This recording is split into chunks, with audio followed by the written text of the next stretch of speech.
Vaya.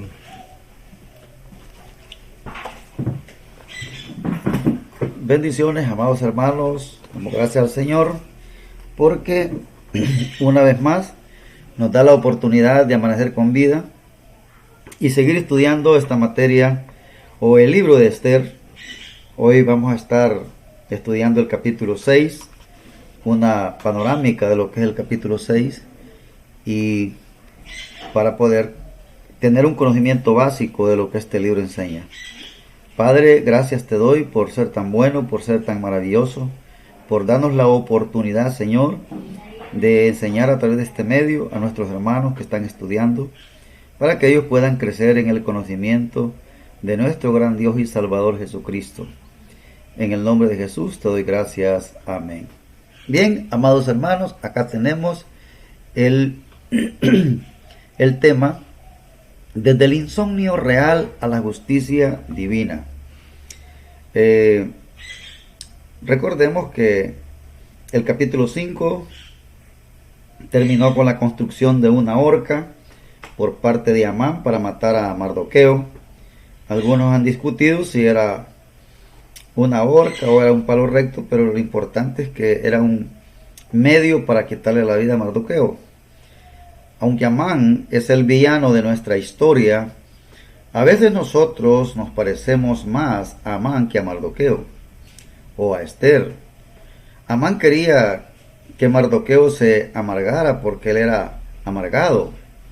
Él lo odiaba, quería matarlo e ideó un plan para quitarle la vida. Entonces necesitamos darnos cuenta de lo que la amargura puede hacer en la vida de una persona. ¿Cuáles son algunas lecciones que se pueden aprender del final de Esther en el capítulo 5 y de la esclavitud, de la falta de perdón? Porque esto hace esclavo a una persona cuando no se perdona. Cuando nosotros no podemos perdonar, somos como Amán. Y hay muchos versículos en la Biblia que hablan del perdón. La mayoría hablan del perdón de Dios hacia nosotros por nuestros pecados. Y ese es el motivo suficiente como para que yo pueda perdonar. Porque Dios me perdonó en Cristo. Entonces la mayoría hablan del perdón. Pero algunos hablan de cómo nosotros podemos perdonar. Hay algunos versículos que nos dirigen cómo nosotros poder perdonar a otros que nos han ofendido, y hay varias instrucciones en la Biblia que hablan del perdón. Entonces necesitamos tener conocimiento de esto. Ilustraciones bíblicas del perdón. Vemos aquí que perdonar es dar vuelta a la llave o abrir la puerta de la celda y dejar salir al prisionero. Esas son algunas indicaciones de lo que es el perdón. Perdonar es escribir con grandes letras sobre la deuda: no debes nada. Perdonar es golpear con el mazo en el tribunal y declarar a la persona: no eres culpable. Perdonar es disparar una flecha tan alto y tan lejos que nunca pueda ser recuperada. Perdonar es sacar la basura y deshacerse de ella, dejando la casa limpia y fresca. Todos estos conceptos son importantes, que eso significa perdonar. Perdonar a alguien es algo que nos vuelve difícil. Cuando perdonamos a alguien, lo liberamos de la culpa por lo que haya hecho. Estamos entregándole al Señor Jesucristo esa persona, esa carga que yo siento. Si Dios quiere tratar con ellos, Él puede hacerlo. Él puede tratar con ellos por medio del gobierno, si es un crimen, si es lo que haya hecho, y se lo dejamos en las manos de Dios. Dios obrará a su tiempo. Dios, en su soberanía y su voluntad, nunca puede pasar por alto cuando nosotros dejamos nuestros compromisos y toda nuestra situación que podamos nosotros tener. Es a través de la soberanía de Dios. Nosotros no podemos hacer las cosas como Dios las hace. Entonces dejemos que Dios haga las cosas. Perdonar a alguien no significa que volvemos a confiar en ellos de inmediato, pero tampoco buscamos la venganza contra ellos. Dios quiere que seamos creyentes que mostremos gracia perdonando a otros. ¿Por qué? Porque nosotros hemos sido perdonados. Cualquier cosa que alguien haya hecho contra nosotros es nada comparado con lo que Cristo hizo en la cruz del Calvario. Él nos perdonó.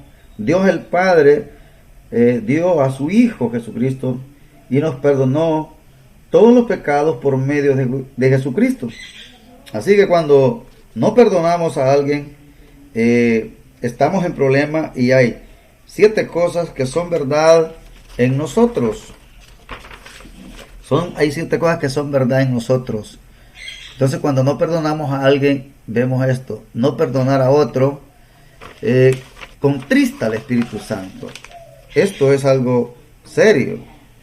Contristar al Espíritu Santo. Dios quiere que quitemos de nosotros la amargura, la ira, el enojo, la gritería, la maledicencia y toda malicia. Él no quiere que tengamos estas cosas en nuestras vidas. Dios quiere que seamos libres. Y no contristéis al Espíritu Santo de Dios, con el cual fuisteis sellados para el día de la redención.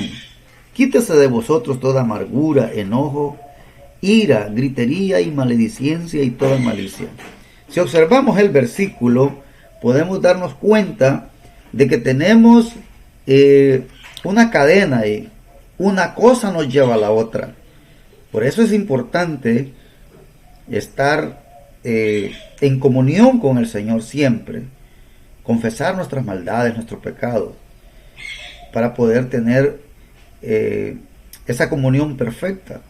Y eso solo a través de un conocimiento bíblico que podemos tener nosotros ese estado de comunión con Dios.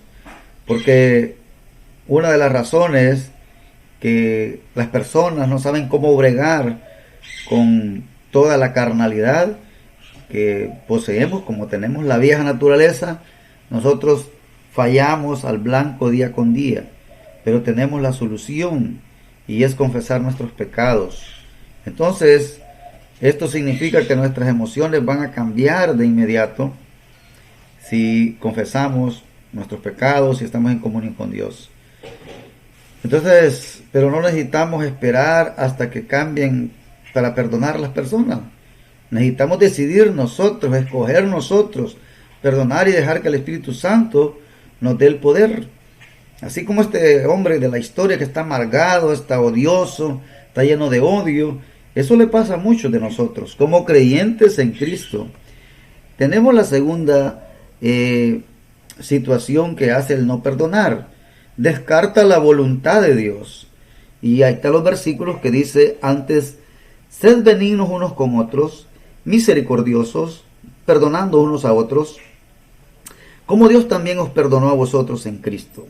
Colosenses 3:13 dice: soportándoos unos a otros y perdonándoos unos a otros, si alguno tuviere queja contra otro, de la manera que Cristo os perdonó, así también hacedlo vosotros.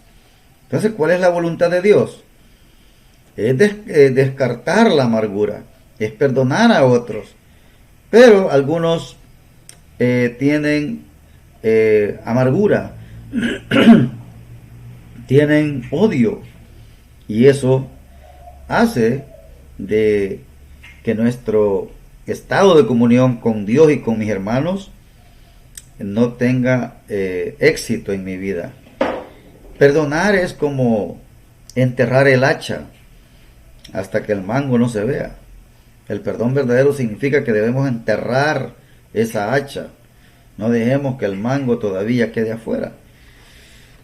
Tenemos la número 3, que es otra característica. Al no perdonar, desconoce la gracia de Dios.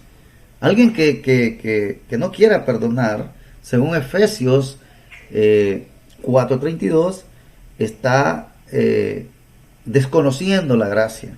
Porque en la gracia de Dios es la voluntad de Dios. Y por eso el versículo dice: perdonándonos unos a otros, como Dios también nos perdonó a vosotros en Cristo.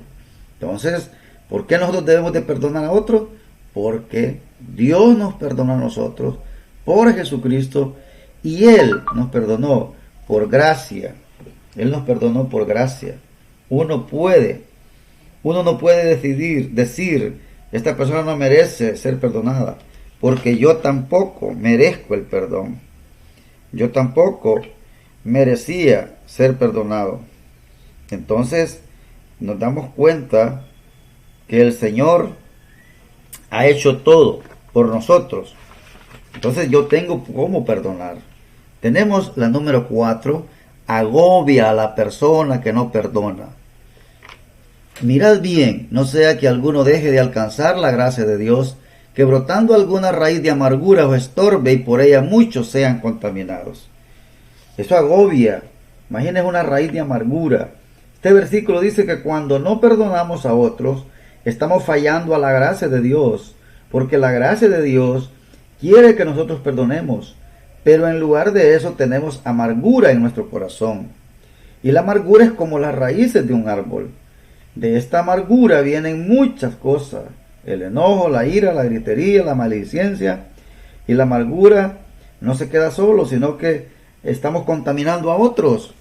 Y cuando el versículo dice, mirad bien, no sea que alguno deje de alcanzar la gracia de Dios.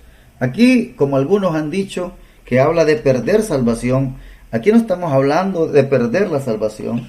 Aquí estamos hablando acerca de que una vida de comunión, yo no voy a tener todas las bendiciones que la gracia de Dios provee, como es el amor, la paz, la paciencia, ser perdonador. Todas son bendiciones que vienen con la gracia. Y si yo estoy agobiado por la raíz de amargura, yo prácticamente no estoy viviendo de acuerdo a lo que la gracia me enseña. Aquí no habla de perder salvación, porque en el contexto sabemos que está hablándole a creyentes. En el versículo 14 dice, dejad, buscad la paz y la santidad, sin la cual nadie verá al Señor. Nadie podrá ver a Cristo reflejado en un creyente amargado. Nadie lo podrá ver. Entonces, otra razón es que contamina al pueblo de Dios. Y volvamos a ver el versículo. Mirad bien, no sea que alguno deje de alcanzar la gracia de Dios, que brotando alguna raíz de amargura os estorbe y por ella muchos sean contaminados. Esto es tremendo. La amargura es como tener una botella de salsa de tomate que estamos salpicando a otros. Es como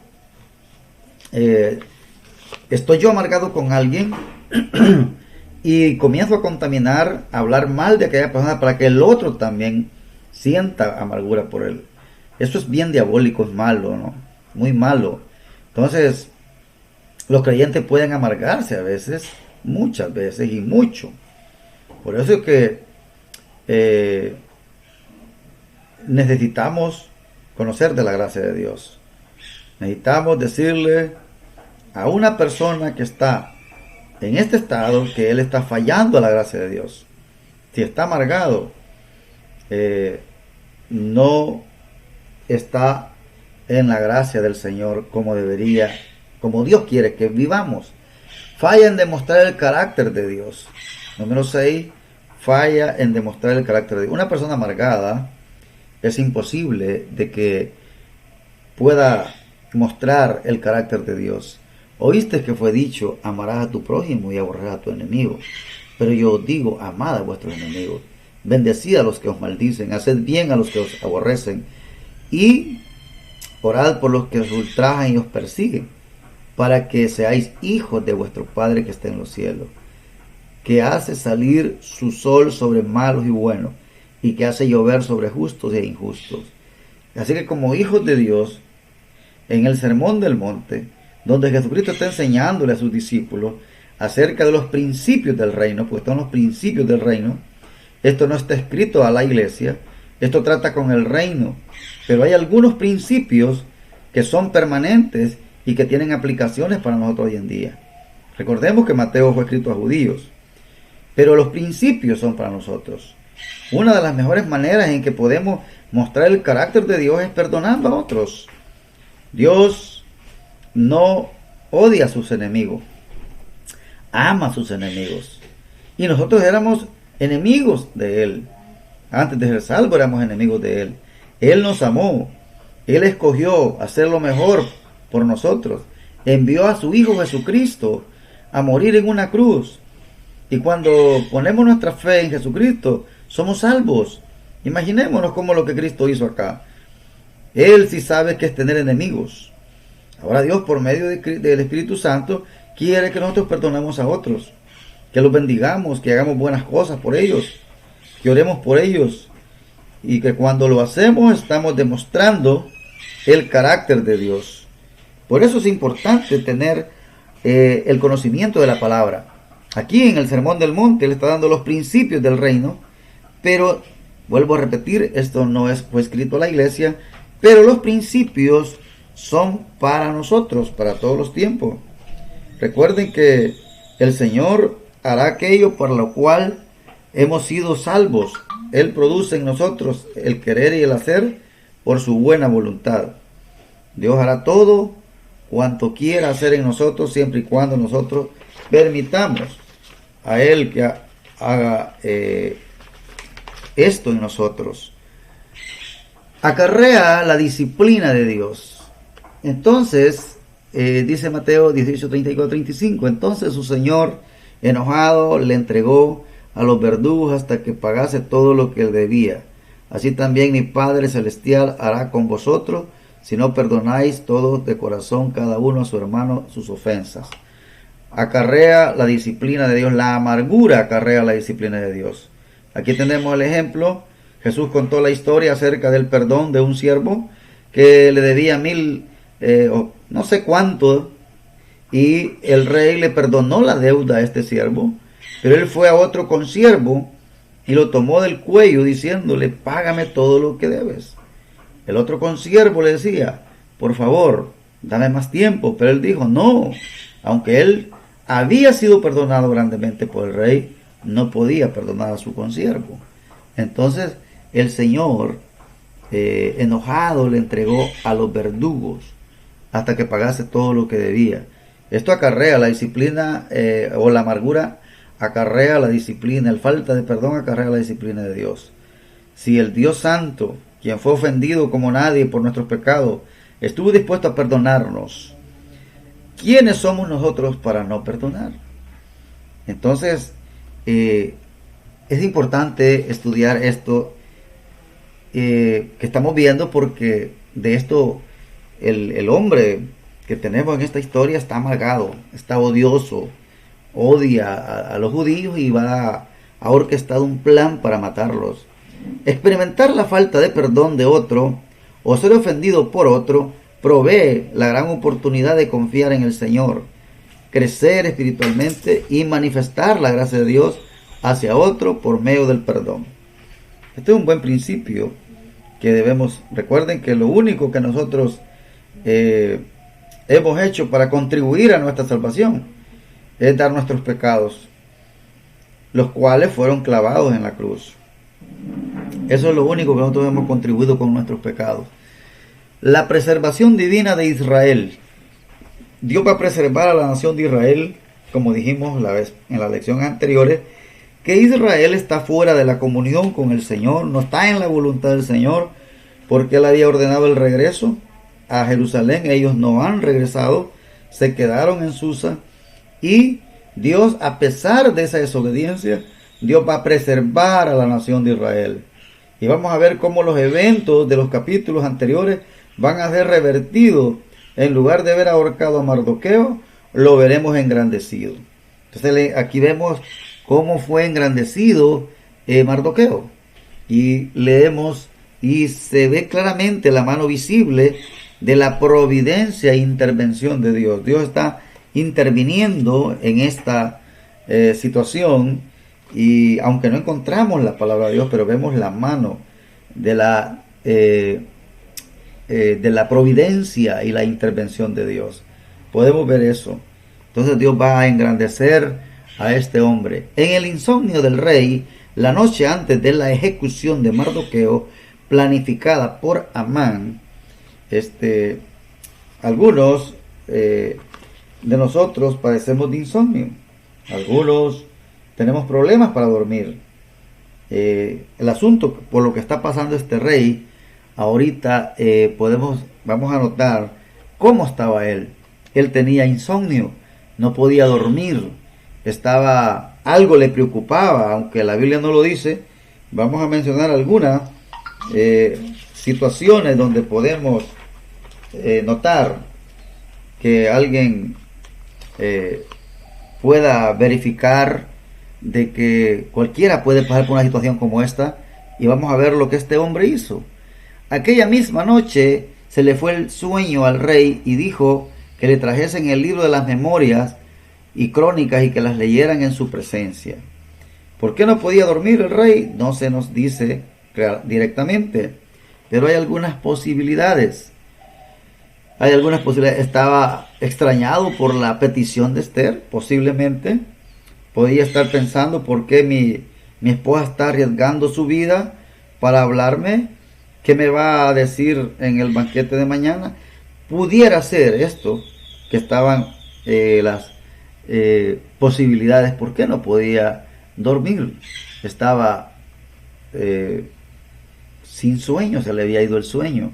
Otra es que estaba preocupado de perder la mitad de su imperio, porque él dijo, recordemos que él le había dicho a Esther que le podía dar hasta la mitad del reino, pero realmente no le estaba diciendo literalmente. Esto era solamente una expresión de generosidad, pero es una oferta muy generosa. A lo mejor le estaba pensando cuánto le iba a pedir Esther. No sabía, pero estamos hablando de posibilidades. Y hay otra posibilidad, que estaba agobiado por las muchas preocupaciones de ese rey. El rey tenía muchas riquezas y mucho que perder. Estos hombres, un hombre millonario, un hombre de dinero, los gobernantes se desvelan mucho por la toma de decisiones. Esto sigue siendo verdad, porque hay un versículo en Eclesiastés que dice: dulce es el sueño del trabajador, coma mucho, coma poco, pero al rico no le deja dormir la abundancia. Esto es verdad. Como pastores también a veces hay problemas para dormir. A veces están pensando en los problemas de la iglesia.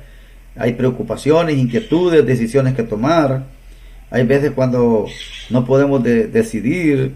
Voy a decirles un secreto, pero realmente el pastor que confía en el Señor deposita sus cargas al Señor.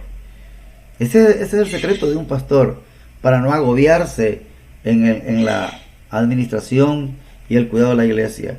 Ese es el secreto de un hombre de Dios que esté dispuesto a dedicarse a la obra y entregar todo en las manos del Señor. Entonces,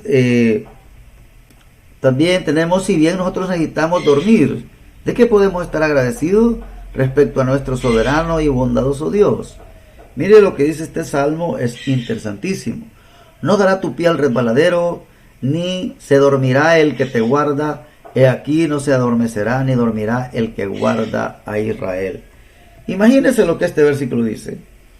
Si bien aquí, ¿de qué podemos estar agradecidos con Dios? Nuestro Dios nunca duerme. No debemos estar preocupados de que Él está distraído. Dios no está dormido. O que Él diga: mira, yo he tenido un día ocupado, estoy manejando todo el mundo, no te puedo ir, o me dormí. Entonces, aquí tenemos una gran verdad, que nuestro Dios no duerme. Dios no duerme. Él está ahí, dice: no dará tu pie al resbaladero, ni se dormirá el que te guarda.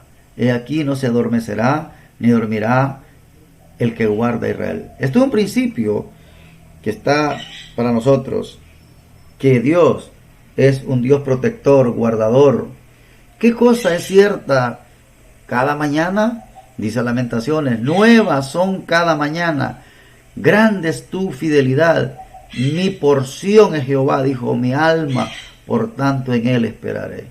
Nuevas son cada mañana sus misericordias, nuevas son cada mañana. Si hemos tenido insomnio o no, cuando nos levantamos en la mañana podemos ver que las misericordias del Señor son nuevas. ¿Por qué? Porque Él es fiel y podemos confiar en Jesucristo. Él es fiel. Entonces, literalmente aquella misma noche se le fue el sueño al rey, la providencia intervención de Dios. Por la elección del rey de un medio de entretención, es decir, leyendo un libro. Imagínense, el medio que él utiliza para entretenerse era leer un libro. Dios es soberano y de todas las decisiones que el rey podía tomar, decidió leer un libro. O sea, algo increíble. Como no podía dormir, él pensó, tal vez voy a que me lean un libro. Aquí dice, aquella misma noche se le fue el sueño al rey y dijo que le trajesen el libro de las memorias y crónicas y que las leyeran en su presencia. Aquí está actuando Dios, porque aquí va a haber un descubrimiento. Aquí van a descubrir algo. ¿Qué opciones tenía a su disposición? ¿Cuáles opciones tenía? Tenía una opción, podría, para verse distraído, podía tener una noche con su harén, sería una disposición, algún otro entretenimiento, pero en lugar de eso, él decide leer. Aparentemente optó por leer un libro aburrido porque quería quedarse dormido. Entonces aquí está la mano de Dios interviniendo en este hombre.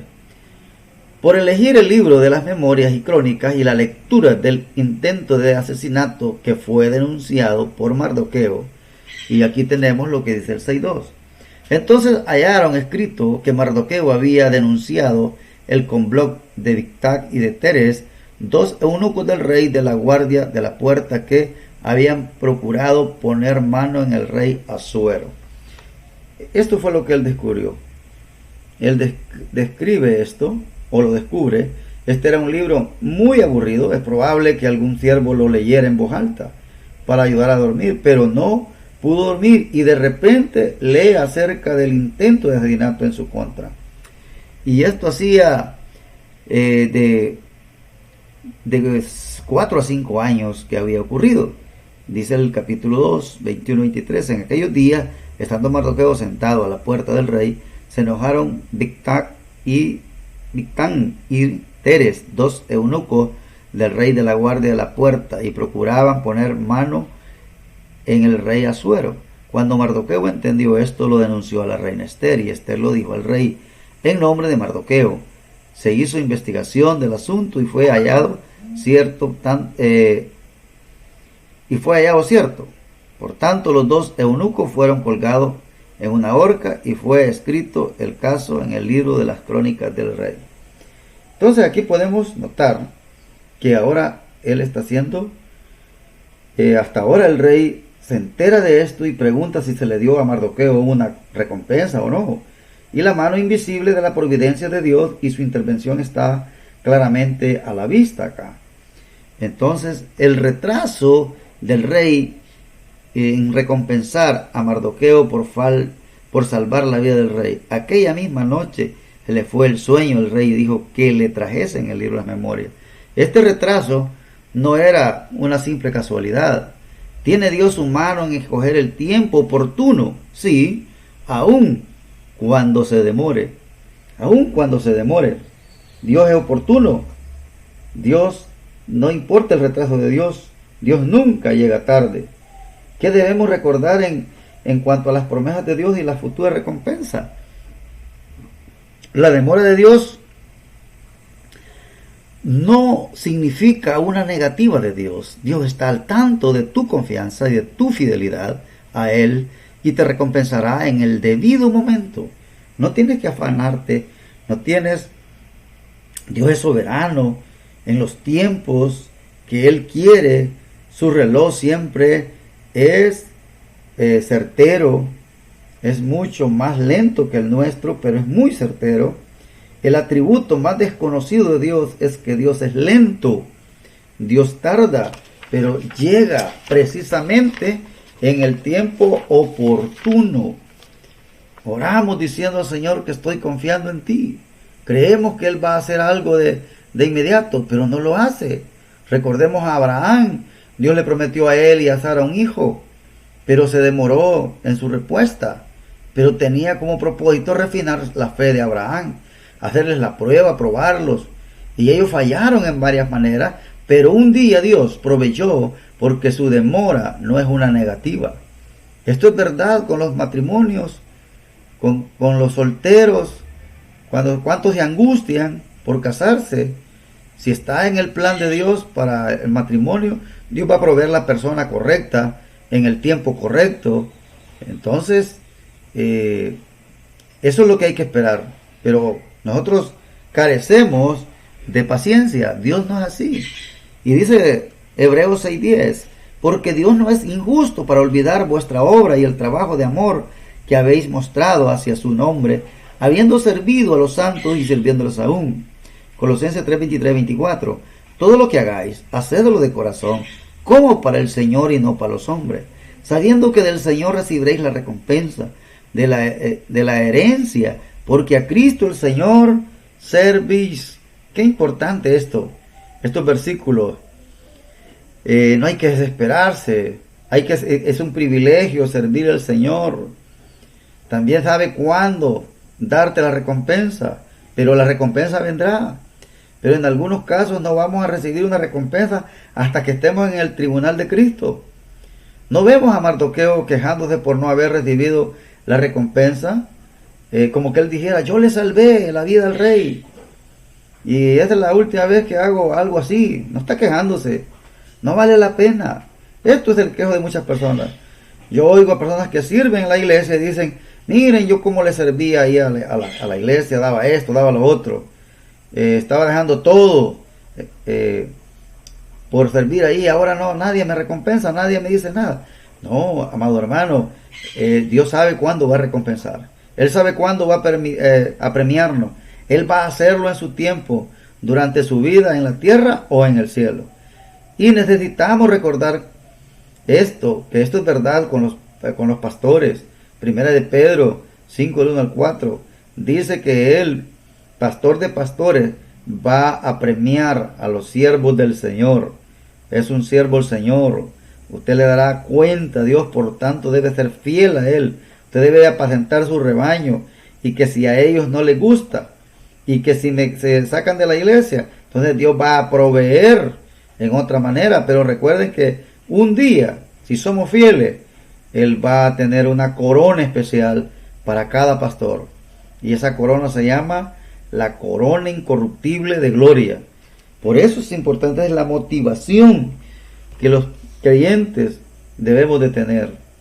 Esto debe ser un incentivo para cada creyente. Por la temprana llegada de Amán al patio del rey para sugerir al rey a ahorcar a Mardoqueo en la horca que él había preparado. Entonces dijo el rey, ¿quién está en el patio? Y Amán había venido al patio exterior de la casa real para hablarle al rey para que hiciese colgar a Mardoqueo en la horca que él tenía preparada. Y los servidores del rey le respondieron, he aquí, Amán está en el patio.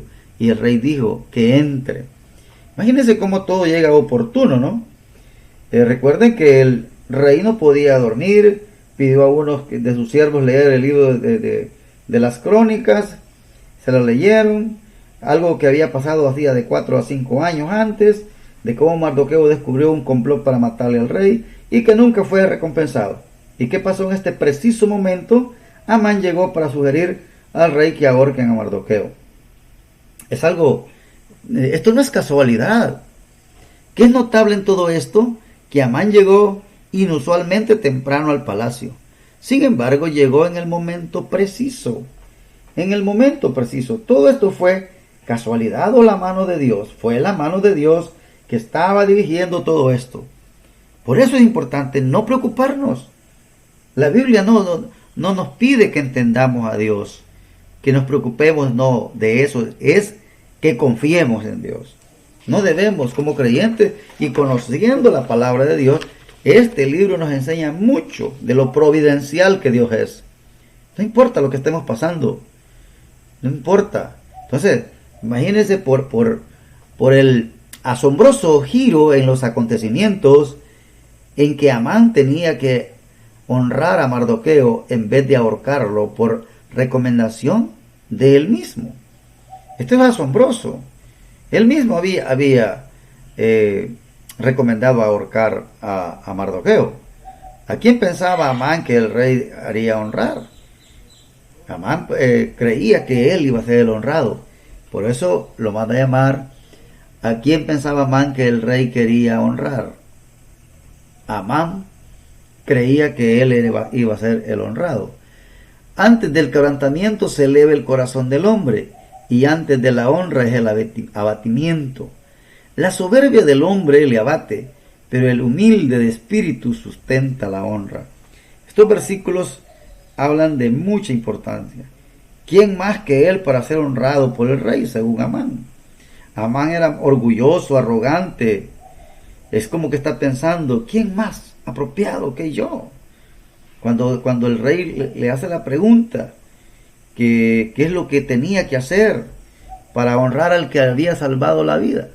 ¿Qué indica la pronta respuesta de Amán acerca de sus sueños y aspiraciones que él había meditado previamente en estos honores?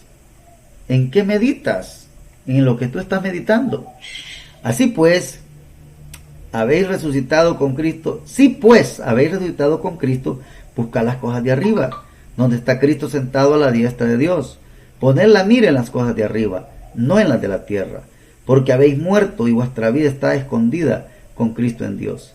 Cuando Cristo vuestra vida se manifieste, entonces vosotros también seréis manifestados con Él en gloria.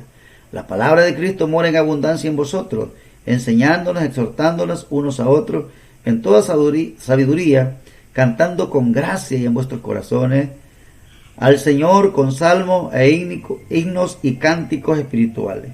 Esto debe estar en nuestro corazón, no el pensamiento que estaba en Amán. Amán creía que él iba a ser el recompensado, pero eso no era lo que estaba pasando. ¿Cómo describe el rey a Mardoqueo? Como el judío. Dice, entonces el rey dijo a Amán, date prisa, toma el vestido y el caballo, como tú has dicho, y hazlo así con el judío Mardoqueo, que se sienta a la puerta real. No omitas nada de todo lo que has dicho. Porque Naamán recomendó que había que subir el caballo del rey, poner la corona real y pasearlo en la plaza, porque él creía que era él el que iba a ser honrado. Pero Dios tenía otras cosas en mente. Por eso el orgullo es algo tremendo, ¿no? La soberbia. Imagínense, el rey describe a Mardoqueo como el judío. Imaginen cómo se sintió Amán. Quizás no se estaba quejando porque perdería el favor del rey, pero dentro de sí estaba con un volcán. Debía caminar por la ciudad llevando a Mardoqueo vistiendo de la ropa del rey, el caballo del rey, una corona en la cabeza, y gritando, así se hará con el hombre que el rey desea honrar. ¿Cuánto estamos caminando en el Espíritu? Estamos pensando cómo puede honrar el Señor y servir a otros. No, cuando no estamos caminando en el Espíritu no pensamos eso. Cuando caminamos en el Espíritu estamos pensando cómo honrar al Señor, cómo alabar al Señor y cómo servir a otros. ¿Cómo puedo honrarme a mí mismo? Eso es un problema. Eso es ser muy orgulloso. Entonces, ¿cuál es aquí el contraste del carácter de Amán y Mardoqueo? Mardoqueo simplemente regresó al palacio a continuar haciendo lo que siempre hacía, pero Amán está humillado, odiaba a Mardoqueo y regresó a su casa y a su familia, a sus amigos, avergonzado en frente de mucha gente.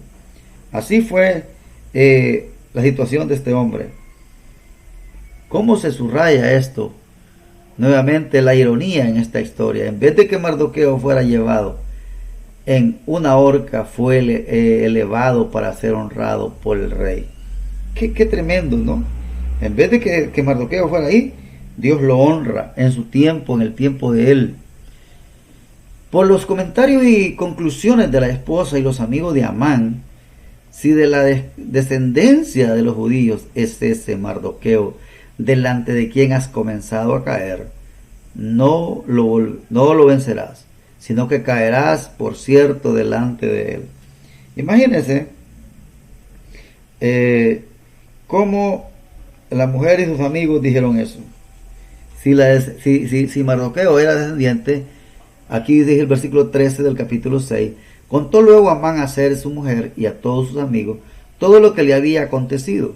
Entonces le dijeron sus sabios y Ser, su mujer: si de la descendencia de los judíos es ese Mardoqueo delante de quien has comenzado a caer, no lo vencerás, sino que caerás por cierto delante de él. Y eso ya no tenía retroceso. Eso era así. Finalmente la familia de Amán se da cuenta de que Mardoqueo es judío. Ellos saben por su pueblo, por los amalecitas, porque Amán es descendiente de Amalek, que Dios siempre protege a los judíos y que ellos habían sido derrotados una y otra vez. Aquí Dios va a ser, está mostrándole a este hombre cómo Dios va a proteger a los judíos. Ya desde esta forma en que fue galardonado este hombre y ser honrado por el rey, ya estaba en declive Amán, porque Dios ha dicho en su palabra, en el capítulo 12 de Génesis, versículo 13, que Él va a bendecir a los que bendigan a Israel y va a maldecir a los que maldigan a Israel. Entonces, ¿qué reconocieron los cercanos a Amán en todo esto?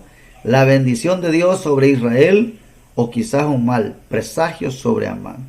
¿Cuáles son algunas de lecciones que puedes aprender todo esto? ¿Cuáles son? Dios tiene un momento increíble para varios sucesos en tu vida, de modo que espera en Él y en sus promesas. Tranquilo, serénate, vive la vida sereno y está tranquilo, no importa la demora de Dios. Dios siempre llega a tiempo. Dios siempre llega a tiempo. Él nunca llega a destiempo. Dios resiste a los soberbios, pero da gracia a los humildes. Sé humilde y no seas soberbio. Eso es importante. Y Dios quiere que perdones a todos los que te han ofendido, porque la falta de perdón será una atadura a tu carne, porque Dios te ha perdonado por causa de Cristo. Entonces, la amargura viene de la vieja naturaleza. Entonces debemos de perdonar todos los que han sido ofendidos. Por falta de perdón será una atadura en tu carne, porque Dios te ha perdonado en Cristo. Esa es la causa por que yo puedo perdonar. Entonces podemos decir con certeza de que Dios está al cuidado de nosotros y que Dios va a hacer siempre lo que tenga que hacer en su debido tiempo. Nunca hay que desesperarse, siempre tiene que tener la confianza en el Señor. Aquí en esta lección hemos visto de cómo Dios actúa providencialmente. El Señor es fiel en cada momento y cada situación de nuestra vida está fríamente calculada por Él.